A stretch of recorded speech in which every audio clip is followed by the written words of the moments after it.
Do boycotts work for them or us? As Bud Light Trans and Equality Florida travel ban gives us a clue.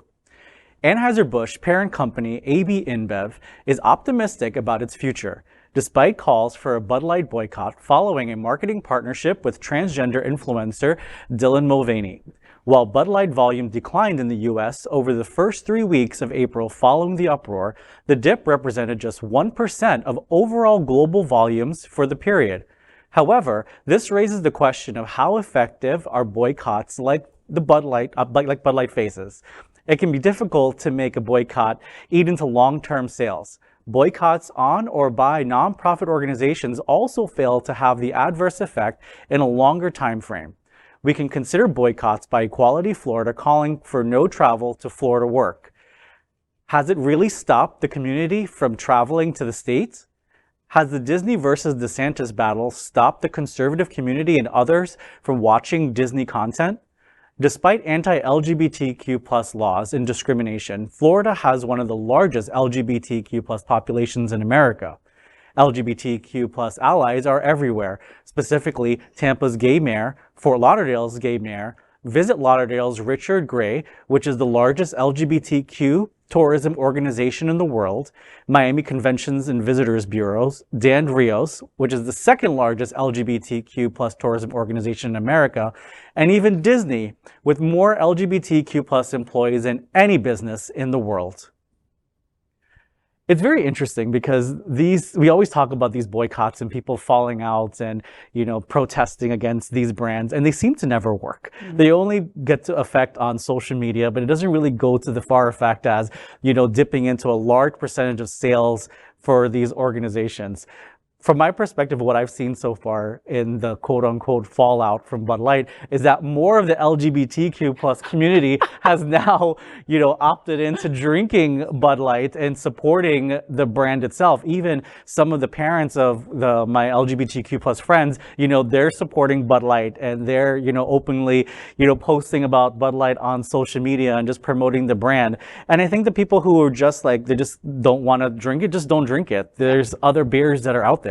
Well, and the decline 1%, like that really is going to be anything to affect them. I mean, come on, boycott. Listen, boycott if it makes you feel better, all right? Boycott if it makes you feel like a better human being, all right? I don't eat Chick-fil-A, okay? I refuse. I will never eat a hate sandwich. Screw you, Chick-fil-A. I'll wipe my ass with you, okay? But there's a line around the corner at the Chick-fil-A by my house every freaking day. Me not going there to get a hate sandwich does shit for them, okay? So that's the truth. Yeah.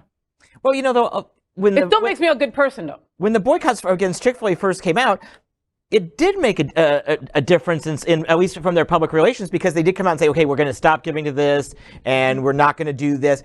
Ultimately, when we saw their financials a year or two later, they still did. But, but they at least paid lip service to our community. I remember Gay Days has never and is still not an official event at the Disney park. But, the conservatives were so bad because Disney was just letting gay people in. And this is like back in the day, 20, 30 years ago. But Disney survived.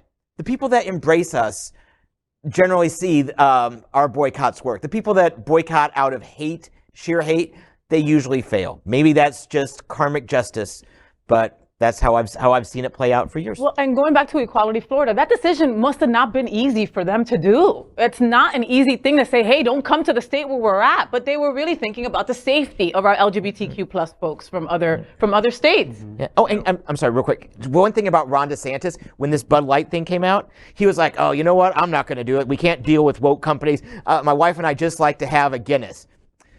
Spoiler alert, Ron. Guinness is very pro-LGBT. If you watch over the next few weeks, you're probably going to see some rainbow Guinness stuff out there. So, cheers, buddy boy. Business boycotts fail. Drop mic. They don't work. Study after study after study has shown that. We have the attention of ants. And so as a result, they don't work because we don't pay attention to them. If we like the product, we consume the product. If we don't like the product, we wouldn't have consumed the product anyway. One of the top criticisms of boycotts is like when we watch Kid Rock, in that disgusting TikTok that he did with a high-powered rifle machine gun shooting the Bud Light cans. The horrible representation of that and how that was going to dramatically affect Bud Light. Bud Light reports a 1% decline, but they've reported this week that they have completely returned to normal. So the boycott's over already, just in weeks. Mulvaney and Dylan, cute as all get out, by the way. It was a nice story that she was able to do that, and Bud Light doing a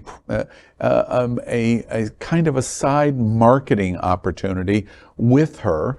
And all of the boycotts, but let's boycott Bud Light because they didn't vigorously support Dylan Mulvaney.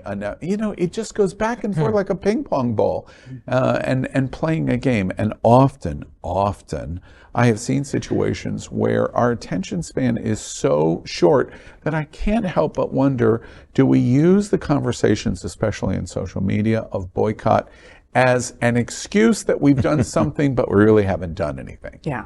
I would much rather you give $25 to the National Task Force than advocate any boycott. I would too. Because, yes, from your seat. But at least you're taking action. Yeah. I would much rather you get somebody registered to vote and take them to the polls, and at the minimum, vote yourself. But boycotts don't work. No. They flatly do not work. Business boycotts do not work.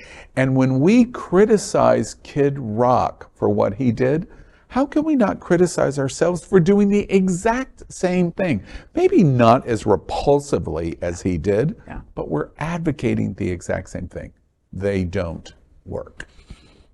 We are Queer News Tonight, the world's first and only live daily LGBTQ+ evening news show from Happening Out Television Network. In the model of PBS and NPR, we educate, inform, and entertain by supporting the 10 pillars of the LGBTQ+ community, with more than 100,000 a week watching on Roku, Apple Television, and other channels. To keep the stories going, we accept donations with 100% transparency. Stay updated and live authentically with Queer News Tonight.